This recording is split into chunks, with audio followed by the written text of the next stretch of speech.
14-year-old Joshua's mother went into his room to clean it while he was at school. She noticed a liquid coming out from his bed. See, 14-year-old Joshua had a water bed. She noticed that the wooden part of the water bed was duct tape, and this is when she saw a human foot. She freaked out. There were plenty of police in that neighborhood because they had been looking for little Maddie. So when Joshua's mom ran out, flagged down the cop, she called the cop into the house, into her son's bedroom. As the investigators in the coroner's office came and they pulled little Maddie's body out from underneath Joshua's bed, this is when they saw that she had been strangled.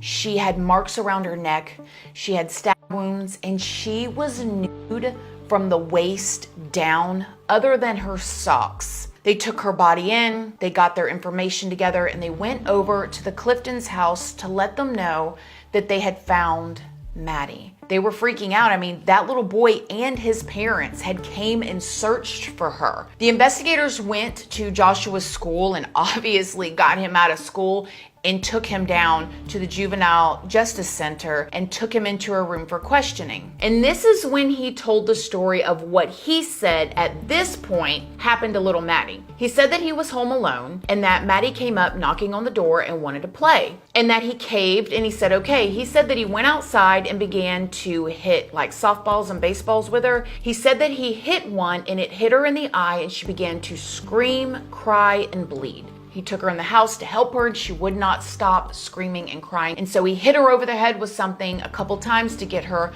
to stop. He said then she began to whimper and he took her up to his room. And around this time, he said his dad came home and he said he was terrified. He said he shoved her under the bed, told her to be quiet, whatever. And when his dad got home, he ran downstairs. Hey dad, I'm just up here doing homework, whatever he told him, greeted his father. And then he went back up and he said he heard little Maddie under the bed whimpering again.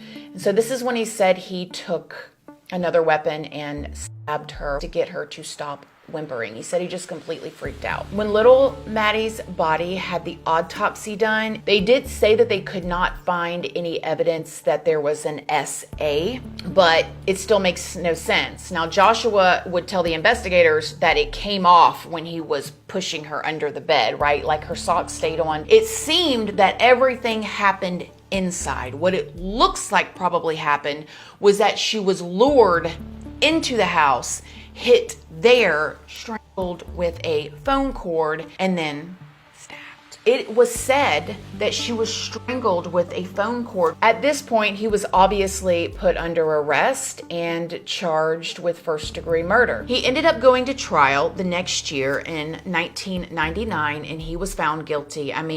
The jury deliberated for 2 hours and they found him guilty. He, being 15 years old at this point, was sentenced to life in prison without the possibility of parole. He could not get the death sentence because he was under the age of 18. But at this time, it was legal to give children life without the possibility of parole. When he was interviewed and asked why he did this, he said he didn't know, and he didn't really know why he did it. Maybe he needed counseling to find out what was wrong with him. I believe he knew exactly why he did it. Now, it was later said that Joshua was obsessed with Maddie's big sister, Jessie.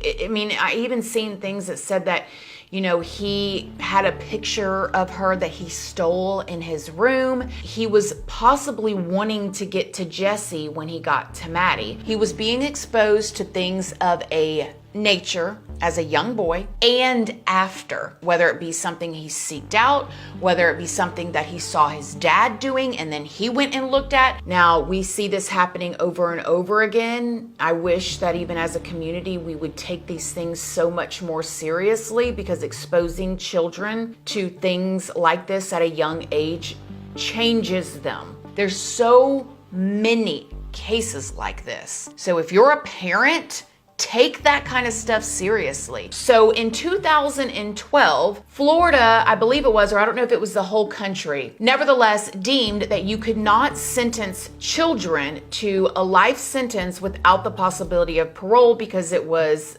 cruel and unusual. So because of this, he was able to get another trial hearing in 2017. This is when he apologized for the first time to the family. And it was a long, heartfelt apology from him. Growing up in prison, I've seen many dark things, and I've been to some dark places. Each time, I was somehow able to continue on, mostly because I couldn't stand to put my mother through any more trauma.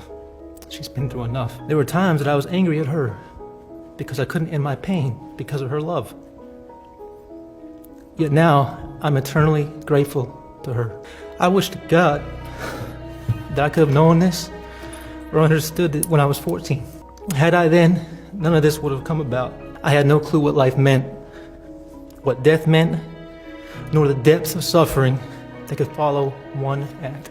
I did something horrible. I'm so sorry.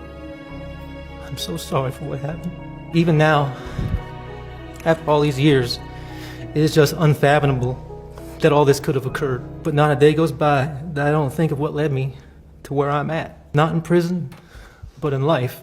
I pray every day that you're able to live your lives in spite of the injury I've caused you.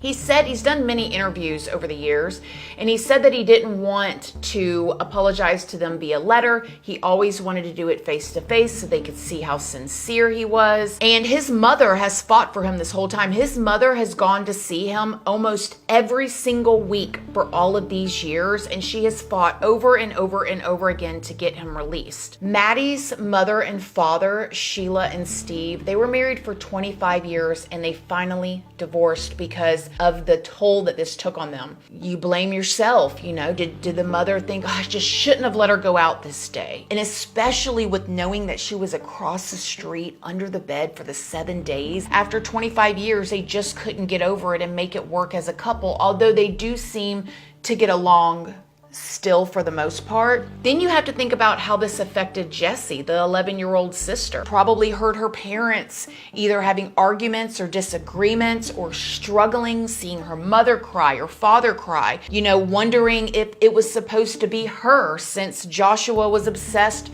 with her and had her picture, you know, like it affected in his parents too, which they divorced too, but allegedly his father was a terrible person anyways, and the mother was caught in the crossfire of this terrible husband and now this terrible son. So in 2017, when they had the court hearing for him to try to get a re-sentence or get out or they had to pretty much go through most of the stuff again. That's when he got on the stage and let everybody know all the things he's been doing, you know, finished school in there, he's became a paralegal, he was helping others, and the family sat up there and listened to all of that. And the mother of Maddie said, although she feels very bad for Joshua's, you know, mother because she is innocent in this, she's thinking like, I didn't get to see my daughter do any of these things. And, you know, Jessie didn't get to see her sister. She'll never have any nieces and nephews from her sister. And she lost her best friend. You know, Jessie got up there and said that she watched her family fall apart because of this. Because of all that, Maddie's family said they were super nervous because Joshua looked really good up there. They thought he was going to get out. However, the judge resentenced him to life in prison without the possibility of parole. And they